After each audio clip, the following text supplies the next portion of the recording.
This is the voice of Cofai FM, the sound you breath. That is where you are. Altijd dicht bij jou. 13, top of the hour. Cofai FM.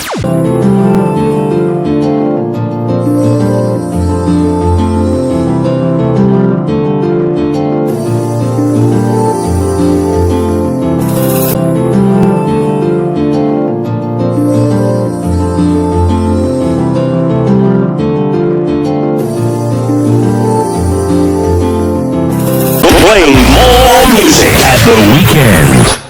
You're listening to only the best internet radio station, Cofai FM.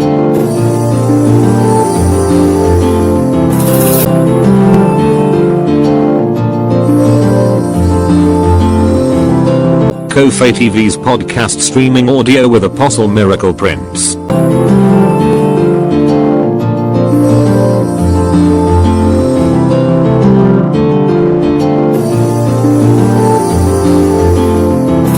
Cofai FM. Shalom and welcome to City of Faith Apostolic International Ministries with Apostle Miracle Prince, the president and producer of the Voice Daily Devotional Broadcast. Time for the Word.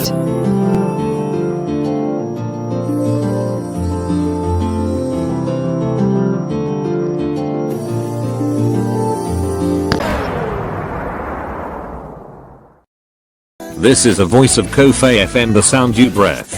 That is where you are. Altijd dicht bij jou. 13, top of the hour. Cofai FM. Jehovah vanorangarira.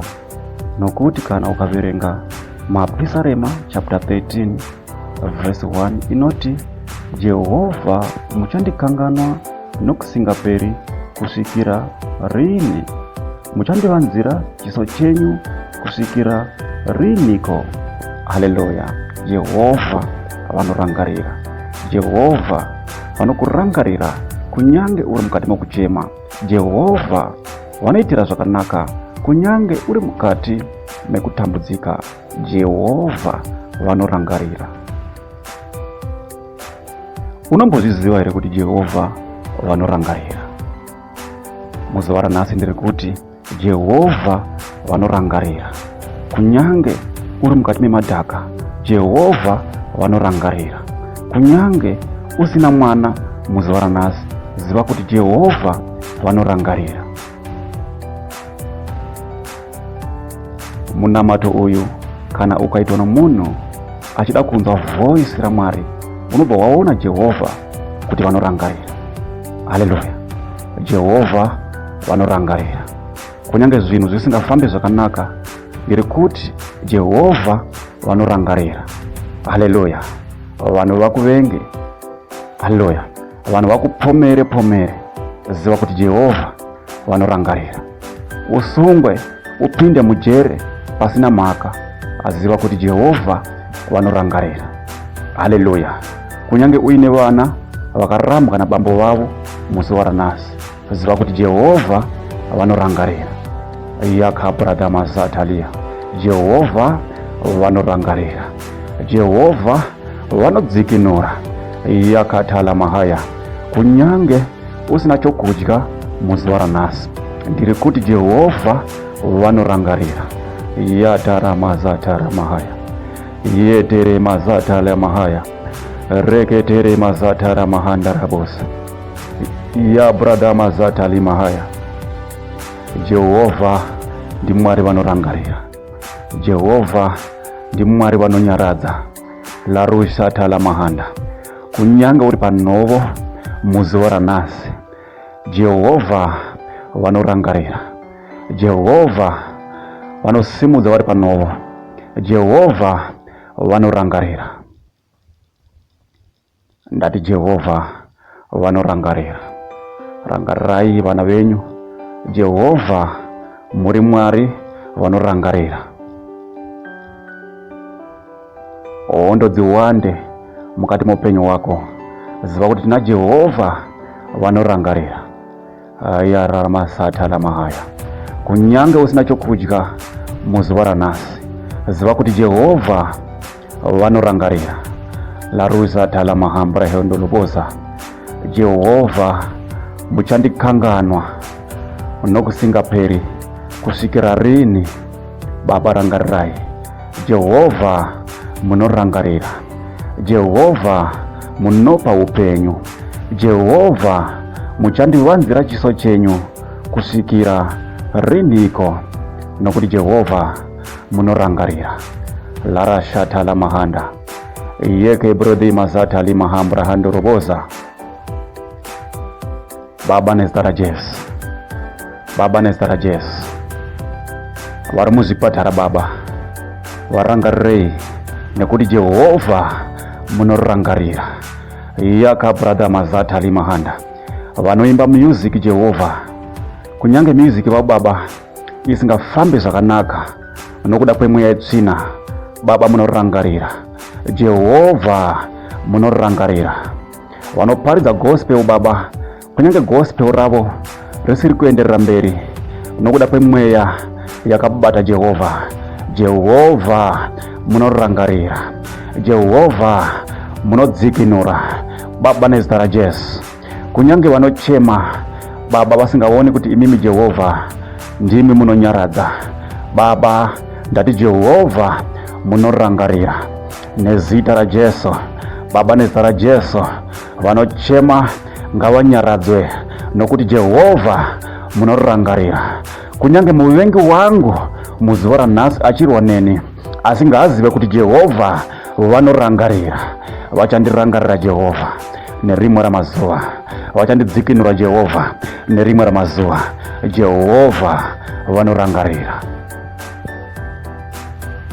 Ndinokutendai baba, kunyange vedzinza rangu vasingade kuti ndisimuke, Jehovah munorangarira.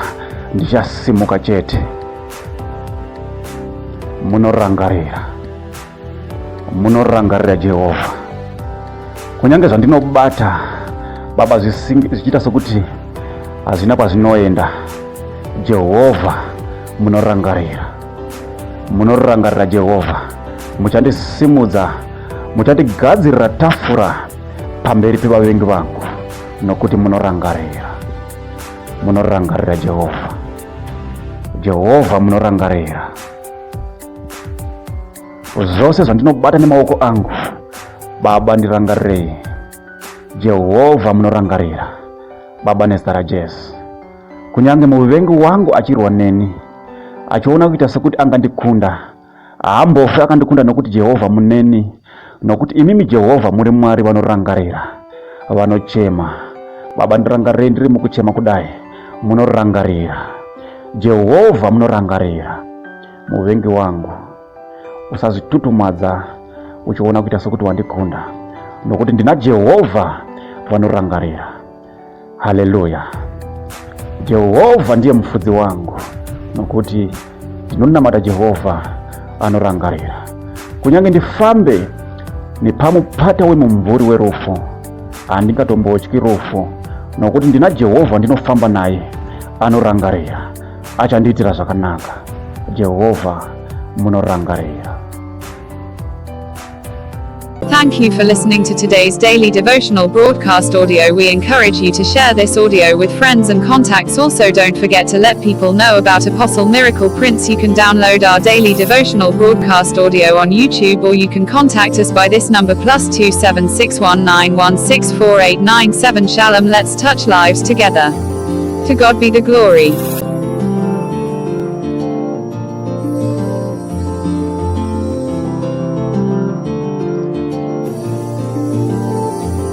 Cofai FM. This is a voice of Cofai FM, the sound you breath. That is where you are. Altijd dicht bij jou. 13, top of the hour. Cofai FM. More music, more music, more music, more music, more music, more music.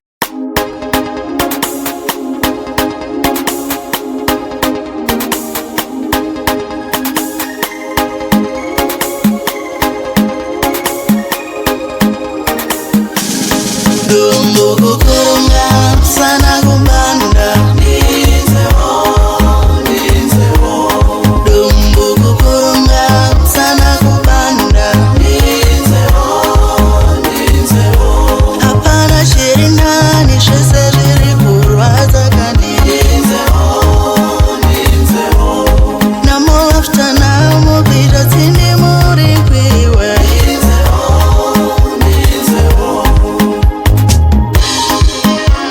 Cofai FM Radio Internet Station.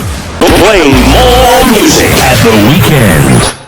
You're listening to only the best internet radio station, Cofai FM. How Handy Andy removed all the tough dirt from the castle. Many had tried to clean the castle's toughest dirt and failed, until the mysterious warrior arrived with a bottle of Handy Andy Cream.